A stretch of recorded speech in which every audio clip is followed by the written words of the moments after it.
La muerte no incomoda si sabes cómo hablar de ella.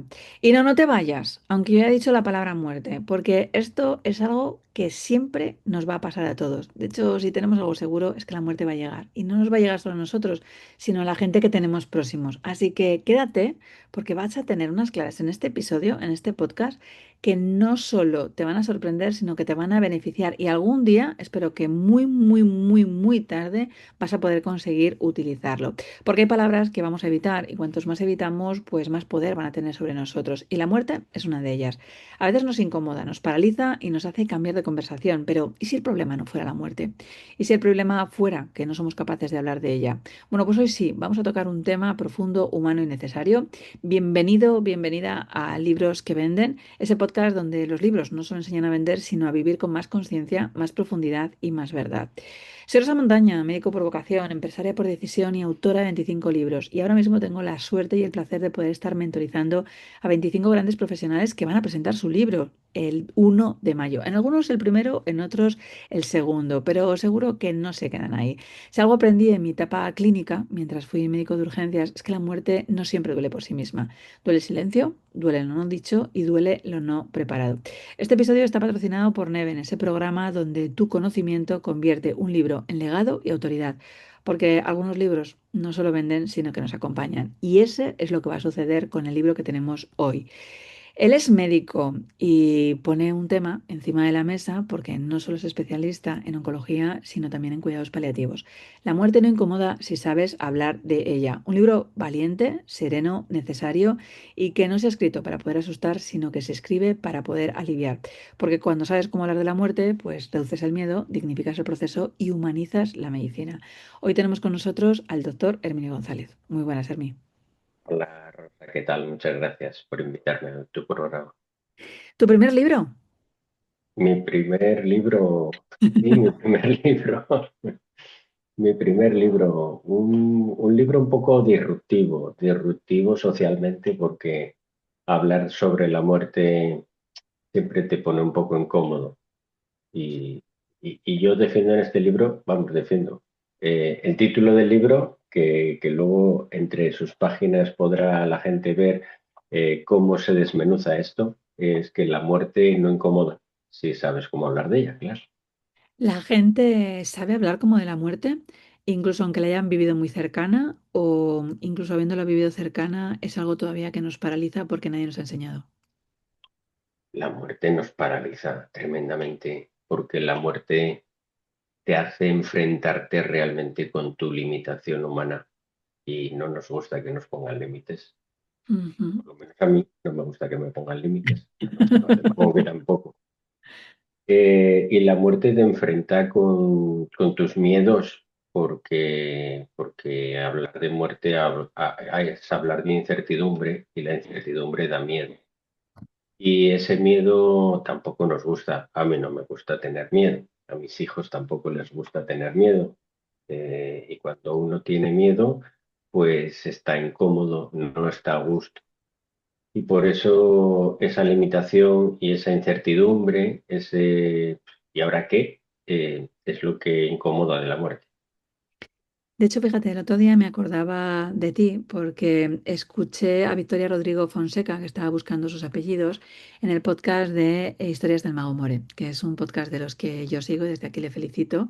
Vivi, como es conocida, a los 37 años fue diagnosticada de un cáncer de mama, además el peor cáncer de mama. Al año hizo una metástasis generalizada en estadio 4. Lleva 5 años, como dice ella, robándole horas al tiempo y consiguiendo aprovechar. No sé si la quedan, le han dicho que menos de 6 meses de vida.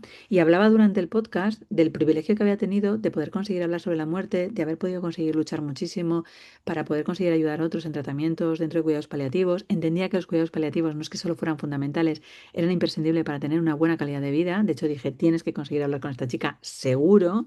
Y ella decía, había una parte que me encantaba porque con su chica, con su pareja que estaba en el podcast, les preguntaba a More que si ellos hablaban de muerte, ¿no? Porque cuando te pone encima una fecha de caducidad tan sumamente inminente, aunque esto depende mucho, ¿no? De cómo tú vivas esa parte de vida, ella decía, a mí me encanta hablar de la muerte porque eso significa que cada día estoy más viva y entonces estoy viviendo todo el tiempo que me queda y a mi chica no le gusta. Y fíjate que sabe que va a existir y que van a tener que conseguir trascender y van a tener que conseguir hablarlo. Y me encantaba cómo hablaba porque yo sentí, esto va a ser una moda, ¿no? Lo de que podamos conseguir cambiar el mundo, que podamos conseguir hablar la muerte sin una forma de incomodidad. Quizás porque haya gente profesionales como tú que os estéis atreviendo para que los propios pacientes puedan conseguir hablar de ello, hace que absolutamente todo se vea de una manera. Y para nada triste, ¿eh? O sea, te puedo asegurar que me he escuchado un podcast de 1 hora y media que me ha dado una vitalidad cada vez que la escuchaba que ha sido increíble.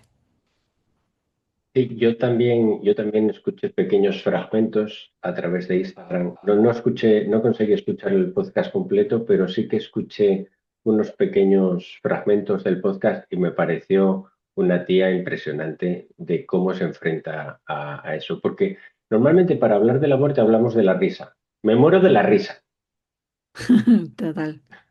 me muero de la risa, me O morí me, de risa. o me muero de miedo. O me muero de miedo. Sí, pero eh, esa muerte no es hablar de la muerte, es me muero, pero bueno, pero estoy aquí. Es que hablar de la muerte no significa que venga antes la muerte.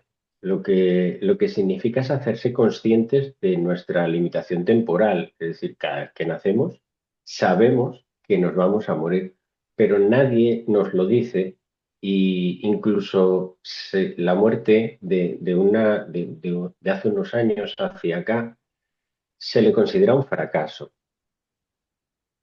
No un Eh, proceso vital, se considera un fracaso. Un fracaso ¿por qué? Porque te ponen tu limitación pero y te la ponen a ti como viviente, por así decirlo, o es un fracaso para el ego del médico que no ha buscado o no ha encontrado una solución al problema, o como sociedad. las dos cosas, ¿eh? Las dos cosas. Te la pone a ti porque esta sociedad está enfocada al éxito, a la supervivencia, al que te aplaudan, al ego personal. Y luego nosotros desde la facultad, tú que eres compañera, que eres médico, lo sabes perfectamente cómo se nos educa a los médicos. A los Mm. médicos se nos educa en que hay que salvar, salvar, salvar, salvar a costa de lo que sea. Y muchas veces para nosotros es un fracaso que un paciente se nos muera y no aceptamos fácilmente que un paciente se nos muera. Tú que además eres urgencióloga, eh, sabes que en urgencias tenéis muy marcado eso, es decir, a mí no se me muere ni un paciente en la urgencia. Joder, pues a mí se me mueren todos, coño. Yo mira, me estaba acordando de un caso que cuando pasas con urgencia nos han muerto muchos. Se nos han muerto algunos porque además a veces situaciones venían muy complicadas. Pero todavía recuerdo un caso en el que el chico tenía 42 años y venía vomitando sangre, pero nadie nos había contado absolutamente nada. Y era un terminal con un cáncer de esófago que ya estaba en cuidados paliativos. A nosotros nos llegaban todo de sangre, pero no teníamos la historia, no sabíamos que venía. Él venía solo, o sea, es bueno, el típico caos que a veces puede conseguir ver en la urgencia. Y Claro. entonces yo recuerdo reanimar, que se nos va, venga, no sé qué y tal. Y entonces don ese. Y claro, se nos fue, es que estaba en terminal, entonces no había más situación. Y cuando nos dicen, no, no, que no hay que reanimar, que es un paciente, que es terminal. Claro, que yo pensaba en ese momento, entiendo la familia, ¿eh? Pero me le has traído cuando no se puede conseguir hacer nada, le hemos transmutado, no ha podido estar con su familia en ese último instante. Estoy segura que alguna costilla se fracturó porque nadie nos había contado nada, veíamos 42 años y había que sacarle como fuera, que esto puede pasar en urgencias, ¿no? Y yo recuerdo estar manchada de sangre porque Sí. es urgencias, ¿no? Y de repente tener que conseguir comunicarlo y la familia que no les habían acompañado a poder conseguir sostener lo que significaba, todavía pensaban que podía conseguir salvarse, que era demasiado joven. Y recuerdo mi primer puñetazo, o sea, de repente empezó a golpearme en el pecho, solo pude conseguir sostenerla para agarrarla, en ningún momento pretendió hacerme daño, pero su impotencia de decir... Es que no esperaba ni siquiera esto. Cuando los informes estaba la unidad, estaba absolutamente todo. Mira, el libro que yo escribí no es solo inspiracional. No es un libro de Happy Flower. Es un libro, bueno, yo lo No va a defino tener así. pinta, Hermi. Yo lo defino así de Happy Flower, ¿no? Es un libro que sirve para sostener a las familias que están precisamente en esos momentos jodidos, en estos momentos duros, en estos momentos en que nadie te entiende, en estos momentos en que tú sabes que sí, pero no lo quieres aceptar y que no te queda más remedio que aceptarlo, pero no quieres, y estás ahí, pero no quieres, y estás cabezón que esto no puede ser. Y precisamente el libro habla de un programa que se llama Anima, que sirve para sostener a esas familias, para nutrirlas, para mantenerlas, para darles esa inspiración de que su familiar se va, de que ellos tienen que transitar por ese periodo de la muerte y del duelo, pero que no es un fracaso, que es una cosa tan natural como el nacer, más dolorosa más dolorosa, pero tan natural como el nacer. Y entonces Anima está para eso, para sostenerles y ayudarles a que ese tránsito no es a que no duela, sino a que sepan que hay alguien que les coge de la mano y que les dicen, no tengas miedo, que yo estoy aquí para transitar contigo esto. Y creo que era Entonces, una actividad social muy necesaria, ¿no? sí, porque mira, alguien puede pensar, "Joder, encima este tío va a ganar pasta con esto". Pues sí, claro, porque la muerte encima va a ganar pasta con la muerte de los demás. No, no, no es ganar pasta con la muerte de los demás, porque el sistema público de salud, nuestro sistema al que estamos acostumbrados todos, sí que sostiene, llega hasta donde llega, pero no tiene esa estructura de seguimiento personalizada que sí que te ofrece Anima y que no te ofrecen otras cosas, ¿no? Ujú. Y Anima está para leerlo con calma, está prepublicado, o sea, está en preventa en Amazon ya en formato ebook, pero el 1 de mayo saldrá en formato papel y yo sí que animaría a la gente a que lo comprase en formato papel porque es un libro para subrayar, para releer, para escribir, para poder tenerlo como libro de cabecera y releer algunas frases, subrayar algunas cosas, escribir lo que te está pasando porque en esas palabras, en esas frases que hay en el libro, te van a resonar tanto que va a decir, joder, parece que me estaba mirando a mí, que lo he escrito para mí. De hecho, tú has escrito este libro después de la experiencia de muchos años como oncólogo, luego en cuidados paliativos, y decides contarlo a través de un libro. ¿Qué ha sido lo más complicado de escribir el libro? Porque yo os dije que escribir el libro era bastante más fácil. Sé que tú en tu caso has estado transitando el duelo incluso de tu padre, porque además ha sido coincidente en la parte de escribir, así que te ha venido como un doble servicio, ¿no? O sea, parece que el universo te estaba avisando que sí o Mm, sí no podías mm. echarte atrás. Pero ¿qué es lo que ha sido más complicado de mí? Pues Rosa, la parte personal. Mira, cuando yo empecé en oncología, yo tenía un crío muy pequeño, Andrés, que ahora cumple la semana que viene, el día 10 de marzo, cumple 29 años, ¿vale? Mm. Ya es un hombre hecho y derecho. Y Qué tenía un bueno. año, y, y tenía un año cuando yo empecé a dedicarme a la oncología. Y hubo un momento cuando nació mi segunda hija, Melí, que cumple 26 este año, que, joder, no podía con los niños, no podía hacer oncología pediátrica, porque veía a mis hijos ahí. Ujú. Joder, eso fue terrible, terrible. Y, y con esto me ha pasado lo mismo. Me ha pasado lo mismo porque me ha ayudado mucho en mi duelo, que todavía estamos pasando. Y hoy mi hermana me escribía desde el hospital porque está ingresada por un problema en la vesícula bueno, ayer le tuvieron que hacer una intervención, una CPRE, para sacarle un cálculo de una piedra ahí del colédoco, que la tenían clavada ahí justo donde el páncreas. Y hoy por la mañana me escribía y me dijo, estoy mejor, he comprado tu libro. Y dije, te va a ayudar mucho en el duelo. Y, y bueno, como estábamos whatsappeando, no la pude oír llorar, pero vamos, lloró y me dijo, es que le echo mucho de menos. Y, y que alguien te sostenga es muy importante en este tema. Es muy ¿Quién te ha sostenido a ti? Pues me ha sostenido Marta mucho, Marta es mi mujer. Y ahora yo sostengo a los demás. Eh, es complicado, ¿no? Yo me suelo sostener solo hasta que suelo romperme, ¿no? Y ahora, pues, ¿sabes lo que me ha sostenido? Escribir el libro. Mm, Escribir el libro me ha sostenido mucho.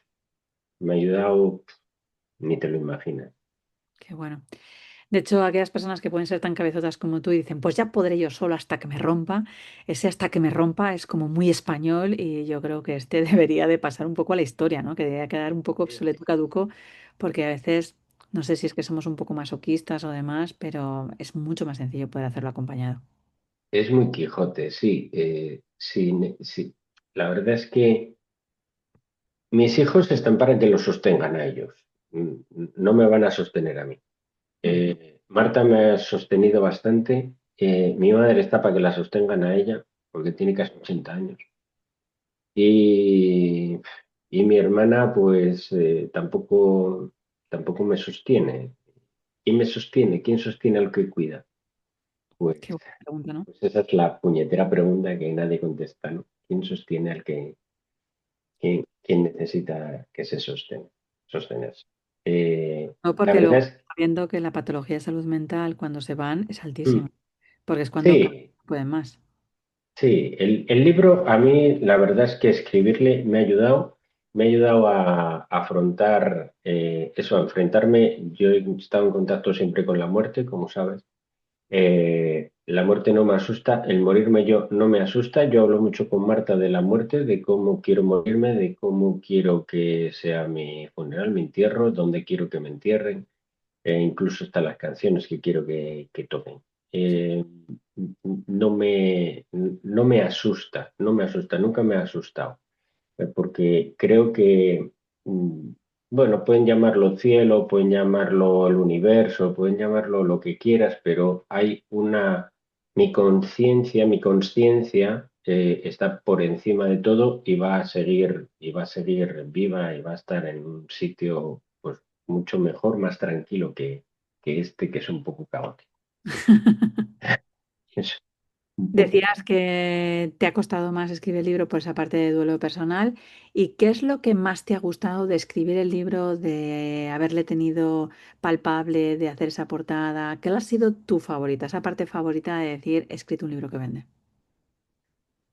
Pues lo fundamental es el que ese libro está dedicado a que los demás puedan encontrar ahí un bálsamo. Ujú. Pero no solo un bálsamo por leerlo, sino un bálsamo porque dentro del libro van a encontrar una solución mucho más estructurada, mucho más amplia que pueden transitar y que yo creo que lo van a hacer, que Anima va a transitarles a una paz y a una tranquilidad de que están cuidando bien de su familia, de que están cuidando bien de sus enfermos, de que van a hacer bien las cosas en la medida de sus posibilidades, que tampoco tienen por qué exigirse todo, que necesitan cuidarse a ellos, que va a llegar un duelo en el que se les va a sostener y que después de eso hay una vida que tienen que reinventarse y no es reinventarse desde cero, sino reinventarse desde esa pérdida, desde esa historia y que van a conseguir rehacer una vida mm, que es su vida, pero sin aquella persona a la que quieren. Mira, yo lo comparo siempre con una herida. Cuando tú te haces una herida y te duele y estás molesto y sangra, después se queda una cicatriz y esa cicatriz no desaparece nunca. Y cuando la ves, recuerdas cómo te molestó, cómo te dolió, cómo sangró, pero ya no te dueles. Es una cicatriz que está bien cicatrizada. Pero si la cicatriz no cicatriza bien, si esa cicatriz se vuelve un queloide o se vuelve una cicatriz alterada, cada vez que la tocas te duele. Por eso es muy importante cerrar este ciclo bien y cerrarlo tranquilo. Y Anima ayuda a eso, a cerrar los ciclos. Sé que has montado unas jornadas, sé que estás apareciendo mucho por la tele, que estás yendo a podcast, pero yo necesito hacerte una pregunta más antes de que termine este episodio del podcast. Y es, si tú pudieras soñar en grande, ¿qué crees que es lo que vas a pasar dentro de 6 meses con este libro?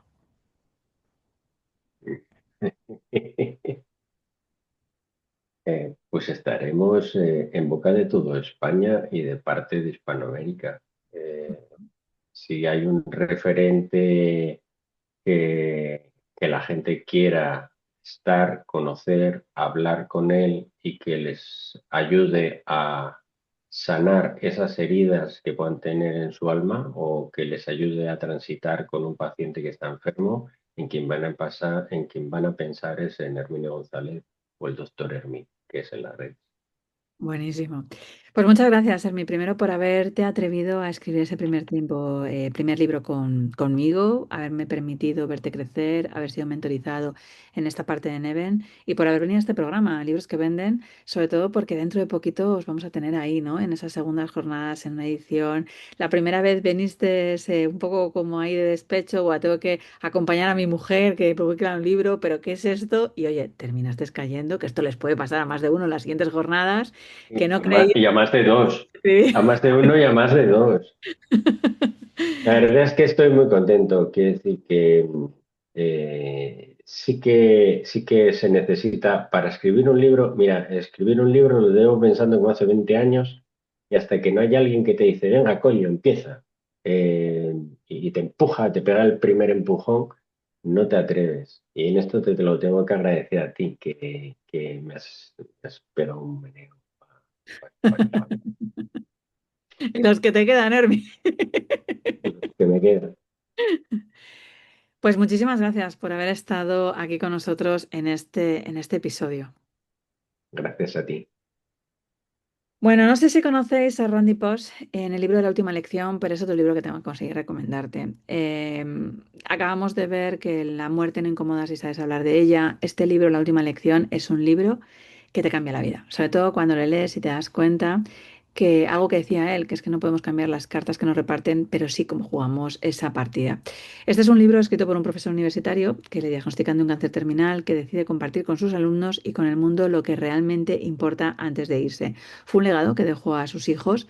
De hecho, tenía dos y una mujer embarazada y lo dejó para que cuando naciese el tercero pudiera conseguir saber quién es su padre. Así que os recomiendo que podáis leer el libro. Un libro que no habla de morir, sino de vivir con intención. Y es que nos lo ha dicho Hermi, hablar de la muerte no la acerca, la hace más humana. Y quizás esa incomodidad no está en el final, sino en el silencio que lo está rodeando. Si este episodio te ha removido algo, compártelo. Si te ha dado paz, guárdalo. Y si te ha hecho pensar, pues lo que tienes que hacer es conversar porque lo que no se habla pesa muchísimo más. Y yo quiero invitarte a algo que quiero que pese, y es que el 1 de mayo se publicará este libro con otros en esas segundas jornadas de Neven, donde vamos a tener una entrada a coste cero para que tú puedas conseguir participar con otras 999 personas, porque queremos 1000 personas dentro de ese evento, para que puedas conseguir escuchar el talento de otras personas, todo su conocimiento llevado a libros que son distintos, que no solo inspiran, que no transforman, sino que lo que hacen es vender para que tú veas una posibilidad de monetización, además de legado y autoridad. Y vas a poder incluso acceder a una parte VIP, porque te damos la posibilidad de que vengas a coste cero, pero si quieres robarnos los libros, también vas a dejarte, porque por 25 euros masiva vas a poder conseguir acceder a todos los libros durante un tiempo muy limitado para que les puedas tener todos, si es que no te van a costar ni 30 céntimos un libro. Dirás que no, ¿eh? Pero esta posibilidad no es imposible de poder rechazar. Te voy a dejar para que puedas tener toda la información, no solo en este episodio, puedas conseguir contar tu entrada y conseguir compartirlo absolutamente con todo el mundo, sino para que te puedas suscribir en rosamontana.com, donde te lo íbamos a ir contando, para que no te pierdas absolutamente nada. Porque yo voy a seguir estando por aquí, o en este podcast, o en el InViven, escuchando siempre historias de gente que te llenan, para que no te encuentres vacío y puedas encontrar tu propio camino. Nos vemos o nos escuchamos en el siguiente podcast.